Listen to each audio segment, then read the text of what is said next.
Ghosts, also known as spooks, phantoms, specters, and apparitions, abound in the history of the world. Long after mankind's mastery over tools and fire, and possibly long before the cultivation of the soil ever began, and the first civilizations were birthed forth, phantasms have been haunting humanity's dreams. Nomadic, pastoral tribes of the steppes like the Mongols have seen spirits for thousands of years. Ancient animistic peoples such as the Ainu of Japan and the Inuits accepted them as a matter of fact and as a necessity to the natural stability and order of their Weltanschauung.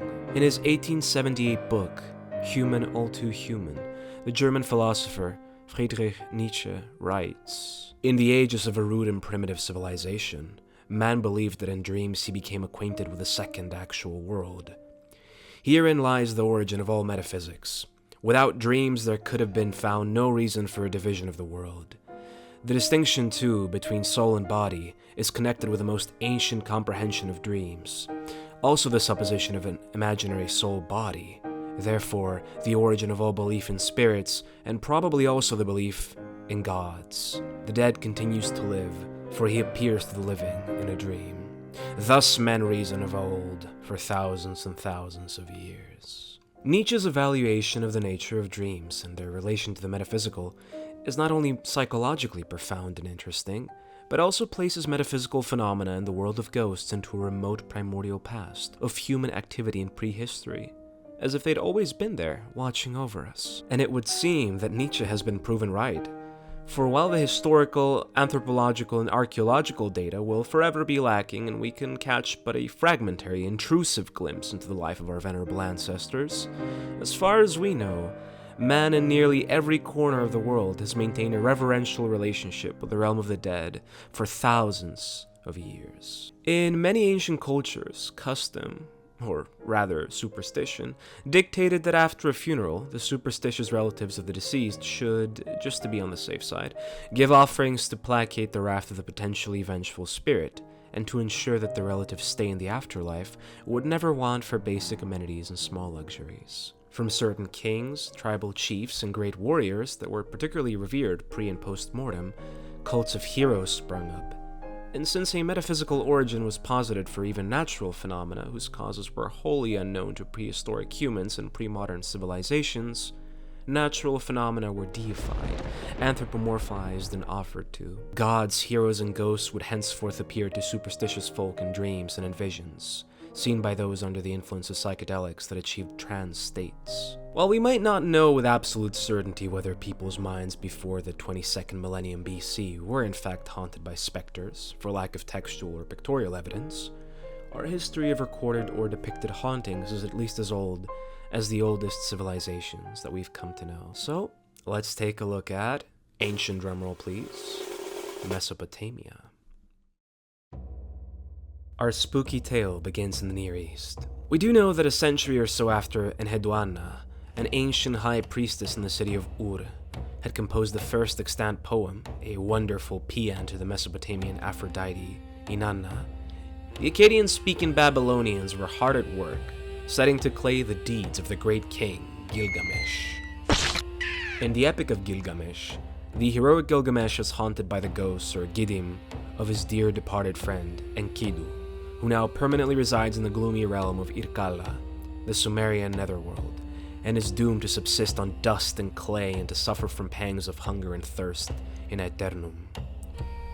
This we learn is the fate of every mortal, and Gilgamesh, having sufficiently grieved his friend in the kismet of mankind, resolves to absolve himself of the burden of a miserable afterlife by traveling to the edge of the world in search of the plant of immortality, a sort of elixir vitae that is a common trope in many world mythologies. After a serpent snatches the plant from his grasp, Gilgamesh must resign himself to the same subterranean fate as his beloved friend.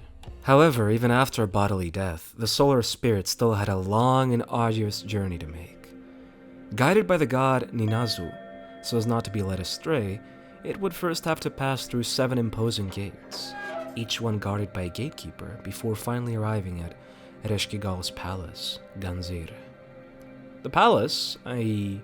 the entrance to the underworld, would then in turn be guarded by the main gatekeeper of the underworld, the god Neti, the personal porter of the Queen of the Underworld, Yes, even gods can be servants to higher gods sometimes. This leaves us with an image of the underworld that might not be as flashy and colorful as the image of hell that Dante paints for us in his Inferno, but the Sumerians and Babylonians were as certain of its reality as any pious religious leader is of his own version of the afterlife. Nearly all souls, buried or otherwise, regardless of rank or status, ended up in Irkalla, unless the gods decreed a special fate for them, as is the case with the Sumerian Noah, Utnapishtim, hence the lament of Gilgamesh. Owing to the airtight defenses and the sentinels constantly on watch, Irkalla was euphemistically known as the land of no return. So then, you ask, how would it be possible for ghosts to sneak through its airtight defenses and haunt the waking hours of the living? Well, there was a way to bypass the security of the underworld and roam the lands as a Gidim, but only if the living had somehow wronged you or were simply neglectful and stopped giving a damn about you. In that case, the soul could make his case in the palace of Ereshkigal and be granted permission to go haunt the living. Thus, above-ground ghosts were usually of a malevolent nature, and special care was taken to exorcise them or drive them away, sometimes with the help of a special priest, well-versed in exorcisms and incantations, known as Ashipu. Oftentimes, dogs were also used to drive away the malicious ghosts, but certain amulets, trinkets, and images thought to possess magical properties could likewise be made use of to aid in the exorcising process. Curiously enough, the god responsible for driving away ghosts who featured in said magical images was Pazuzu, a chthonic demonic deity who brought plague and famine upon cities, but would also protect humans from certain blood-hungry demons, such as Lamashtu. What is most fascinating about the ancient Mesopotamian belief around ghosts, spirits, and the afterlife is not so much their antiquity, staying power, and imaginativeness, but the fact that the same beliefs are encountered thousands of years later in the beliefs of the Mycenaeans and the later Greeks, and are therefore an intangible part of the Western cultural heritage and literary canon. The earliest description of Hades is found in Homer's Iliad, and describes the Hellenic underworld as a dreary, tenebrous place, where the shades of the dead reside in perpetual haplessness, much like their Near Eastern counterparts. But before the souls of the dead even got to travel to their ghastly abode, they sometimes had to remain bound to our world if they had happened to die under certain circumstances. 3 types of ghosts haunt the living, and all 3 belong to a class of spooks I'd like to call lingerers, or better put, haunters. The Auri, or the ones that have died prematurely, the Vioothanati, or the ones that have died a sudden violent death, and the Atafi, or the unburied. Their spirits are caught between this world and the next. As enraged, restless ghosts, they haunted the living, harming them and driving them to madness in the process. Therefore, they demanded appeasement, even though they could just as easily receive the good old doom guy treatment by the local exorcist. The Atafi in particular were forced to wander a whole century before finally reaching Charon's skiff that would take them to the other side, so it couldn't have been all that easy for the poor spirits either.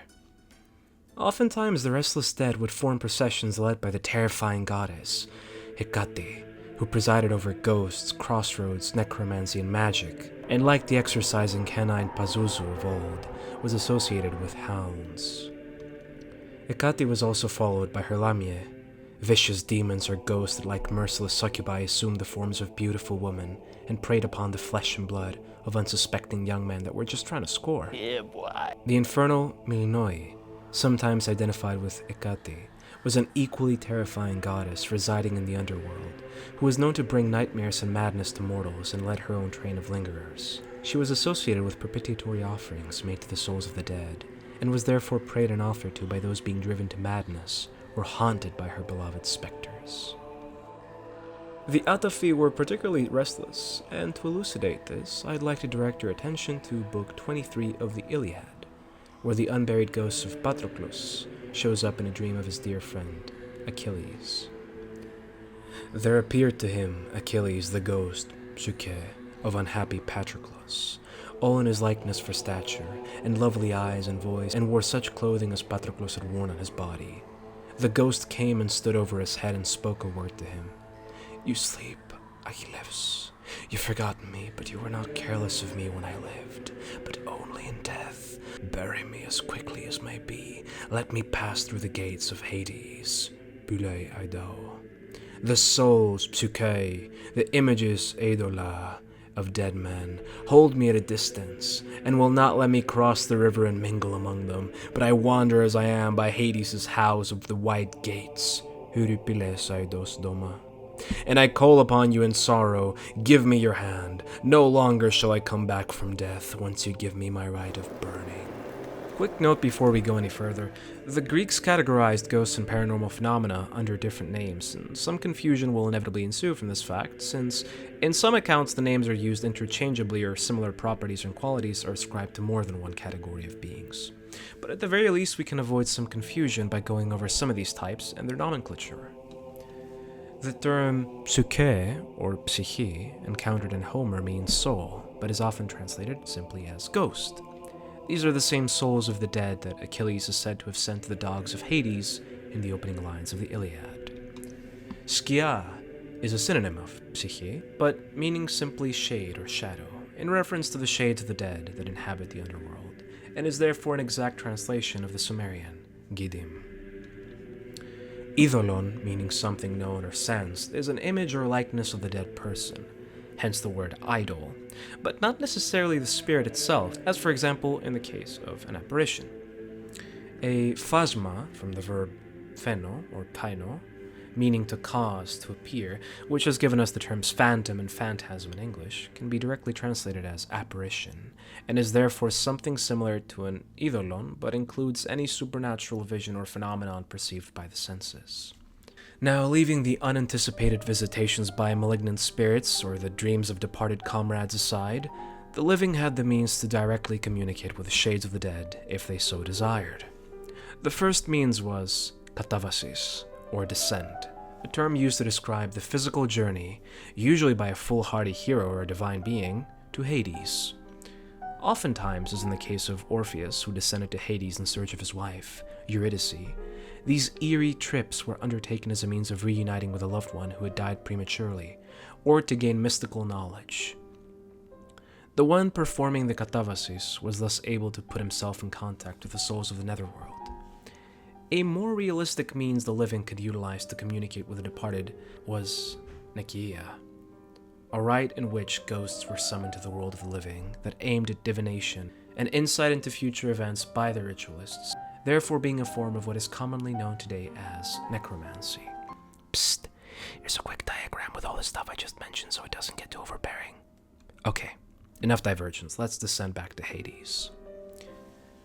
The idea that the world of the living was inextricably linked with the world of the dead, and that communication could be established between the two, required the physical presence of a literal hallway that would act as a liminal passage from this world to the next.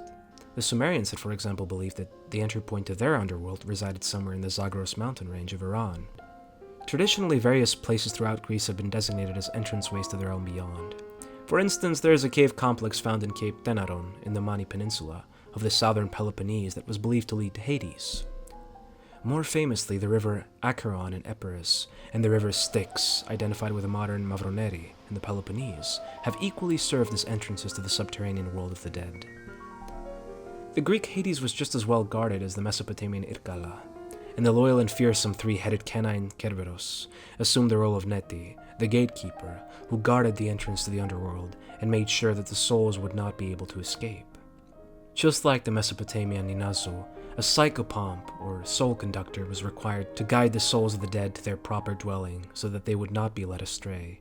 And for the Greeks this role was fulfilled by the shining light-footed Hermes, the god of merchants and royal messenger of the gods of Olympus. But while the Mesopotamians had been very egalitarian in their afterlife beliefs, the Greeks actually conceived of an almost Abrahamic sort of meritocratic system of post-mortem reward and punishment that relied on the whims of the gods. Below even Hades was Tartarus, the real hell of the Greeks, where the titans of the Titanomachia were bound and imprisoned, while souls that had committed grievous crimes against the gods during their lifetimes were sent to be tortured mercilessly.